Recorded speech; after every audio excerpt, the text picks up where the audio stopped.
Okay, now let's see an example.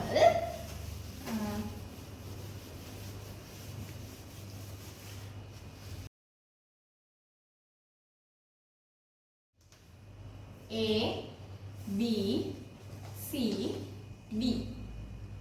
Okay, now you get like this. Then you swap C and D. A, B, D, C. Then you swap first elements B, A, B, C. And you have to swap A and D.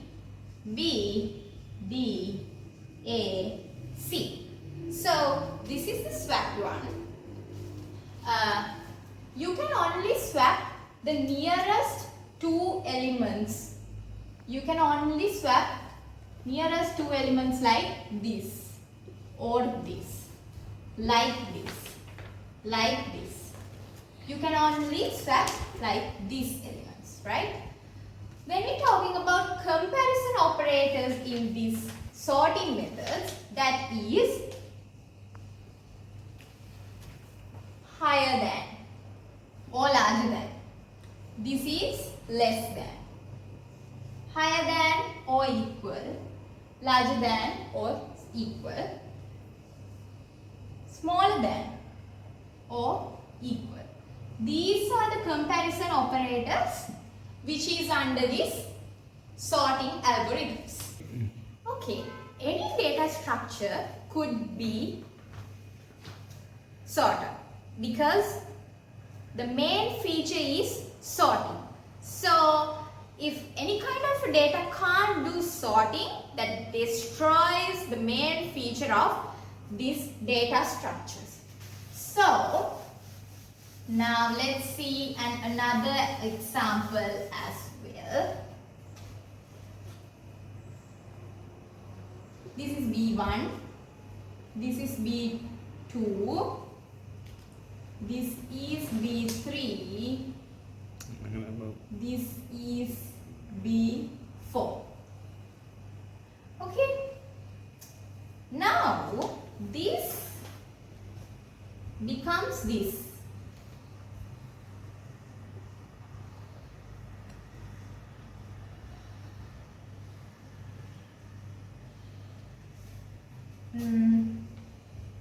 B1, B3, B2, B4, B2, and obviously this is B4. This is not sorting. No, this is not sorting. This could be any kind of ascending or descending order in here, but when this is converted into sorting, becomes like this.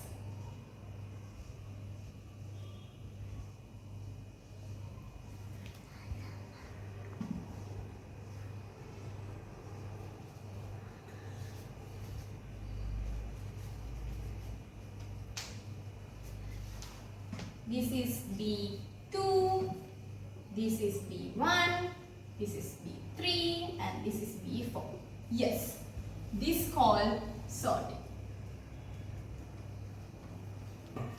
Okay, so let's begin the game.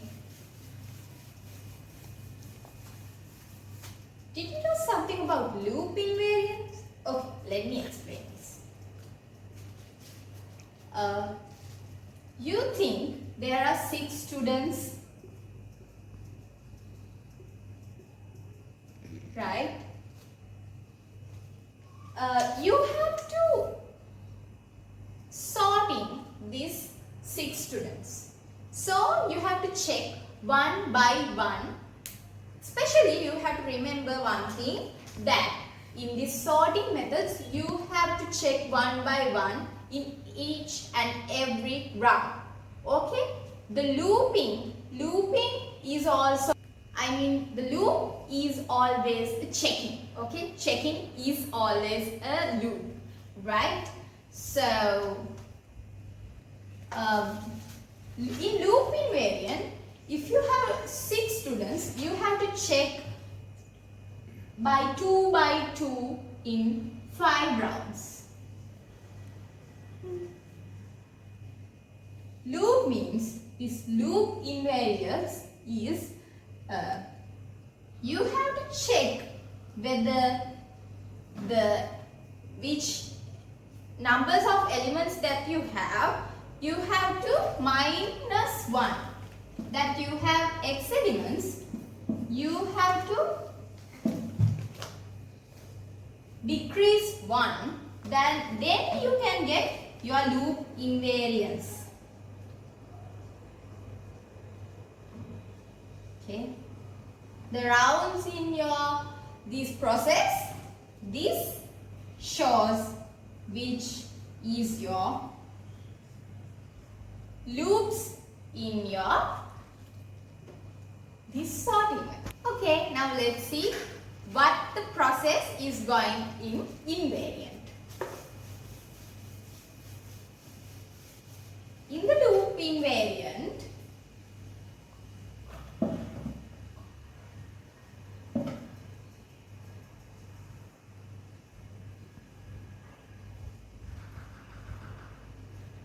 M1, M2, M3, M4 and M5. So, if I am telling these items in I values and J values, I values is the rounds in your process.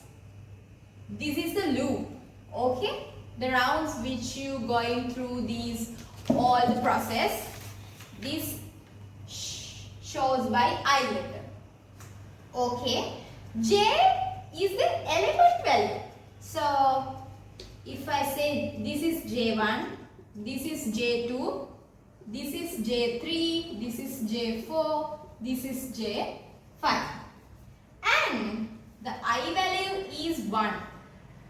Okay, I value is the rounds that you go in these elements checking. This is I1, the next one is I value 2. But the J values are equals J1, J2, J3, J4, J5, because there is only change the I value. Okay. Okay. In your process, there is no rule that the highest one or that should be in a order in the beginning part. But you have to check whether the highest one should be in your last place in your this sorting array. Okay, and it defines that your highest element should be in J+1 position. In your inner loop part, there should be in your inner loop part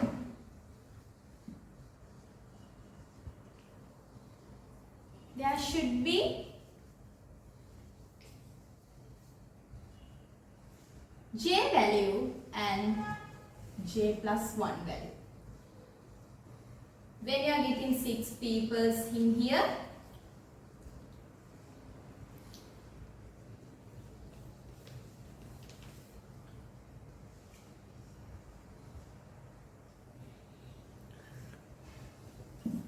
okay, there are 6 elements. So then you have to I value, sorted values and the positions.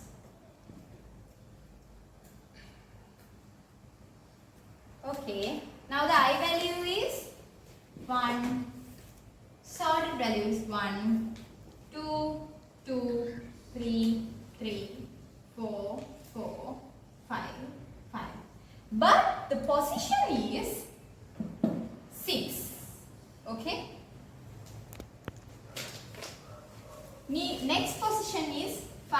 6. And next position is 4, 5, 6. Next position is 3, 4, 5, 6. Next position is 2, 3, 4, 5, 6. Now you can see these two are same, right? So the position 6 is already sorted and there are two positions sorted. You have to identify that the sorted one is loop invariance starts by I equals 1 and it goes up to n minus I minus